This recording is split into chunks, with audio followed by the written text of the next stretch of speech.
Hey, what's up? I'm the Zim. That's Spider-Man.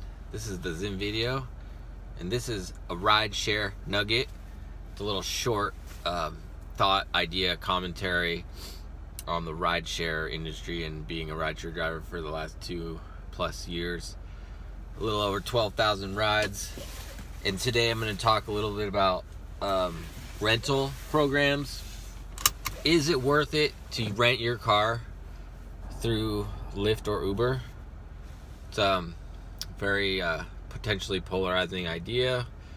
I rented through the Express Drive rental program through Lyft for a year, and I rented a fare rental car through Uber for a month. And this is my thoughts on it. They're good short-term solutions. They're good if you either want to drive full-time during that short-term span of time, or you just need a car for a while and you have another job that pays you really well, but you don't necessarily have to work 40 hours a week at, so that you can get the minimum amount of rides just to cover the cost of the rental, or just to get the minimum rides. Like, I know with Lyft anyway, you need to do at least 20 rides a week to maintain being in the, at least in San Diego area. I don't know about the whole, they change it up depending where you are. So I think, in general, it's way better to be in your own car, because when you're in the rental programs, your hands are a little bit more, the flexibility goes down. You have to get the rides in to make sure you're getting taking the most advantage in the sense of the programs. Because if you have to pay more, it's really hard. It's really difficult to begin with to make the rides. So if you're not making all the rides and then you're paying for you're not making that much anyway. So you want to make sure you get the bonus rides that take some of the cost off of the price of the car. Personally, I'm just going to give a little commentary here. I'm really disappointed that in San Diego anyway, the rental programs don't offer you a level of work that allows you to pay for the full price of the car, the cost of the car plus the taxes and fees they have on it after it every week. So you're always typically you're still paying something to one of the rental programs or the platforms, even though you've put in all the rides. They're taking a little bit more out of your pay, and we already don't make enough as it is. So taking a little bit more, and the justification there is but you don't have to pay for insurance and you don't have to pay for maintenance. Yeah, but you don't make enough anyway, period. It's not like you're making so much and then they're doing this for you. It's yeah, but you're not paying us enough, period, to make that even worth it. So that's part of it.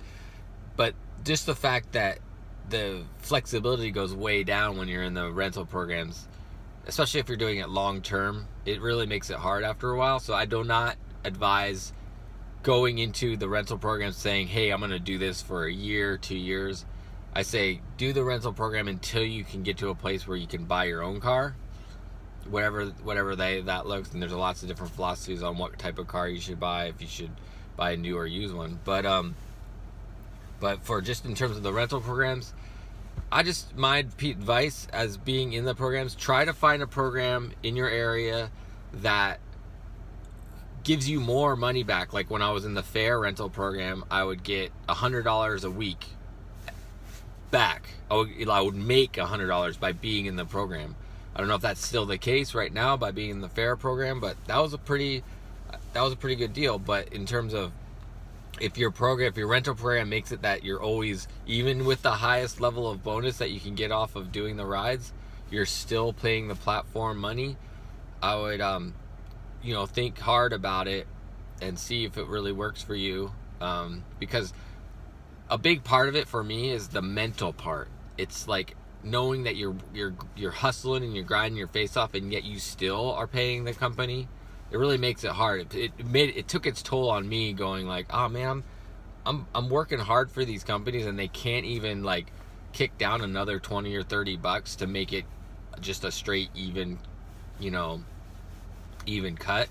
between what I owe and what I do, so I can at least, when the readout on my app says I made $1,000 or made $800, that's actually what I make. It's not $750 because I still owe $50 for the rental charge after I got the bonus.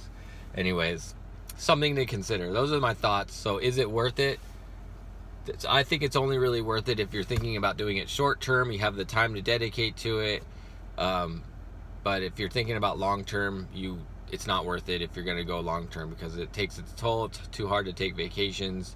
It's too hard to take time off. You have to do it every week. You can't you can't just not drive, because then you're just paying them money, and they don't like it if you try to turn the car in you can't turn the car in 1 week, pick up another one, because then there's waiting lists depending on the demand in your area. So once you get into a car, you want to stay in it. You want to stay in it for a while. You can't just bounce around. That kind of idea. So anyways, if you have any questions regarding more of my thoughts around the rental program, feel free to hit me up.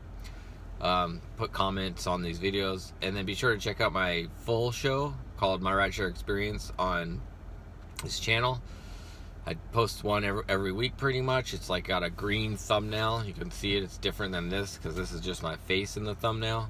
But the thumbnail on that one's got green background. And then right now, and then also be sure to subscribe to the channel. Still only doing about 70% of the people watching my little nuggets here and my shows are only 70% are not subscribed. So like whatever, 30% are.